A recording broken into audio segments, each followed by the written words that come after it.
ما شافش لقطة انا هحطها في الفيديو كده بشكل سريع، اللقطة وانا بتكلم، وهحط لكم كلام اللي حصل في السوشيال ميديا، واحنا برضو بنتكلم صور السكرينات اللي حصل النهاردة بالواقع. اللاعب نزل في الشوط التاني، وبعد 10 دقايق من نزوله، بس 10 دقايق، المدرب بيقرر ان يخرجه. برضو يعني انت منزله يا دوب 10 دقايق تطلع اللاعب، انت لو قاصد تدمره مش هتعمل كده، ومش هتعمل فيه الحركة دي.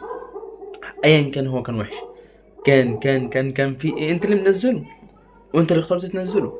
ما ينفعش دون اللعيبة كلها يعني تطلع اللي انت نزلته اللي لو عايز تدمره. وكمان بعد ما عرفت، يعني بعد ما الواحد عرف سن اللاعب اللي هو 19 سنة، انت بتدمره، بتدمر مستقبله، بتدمر تفكيره.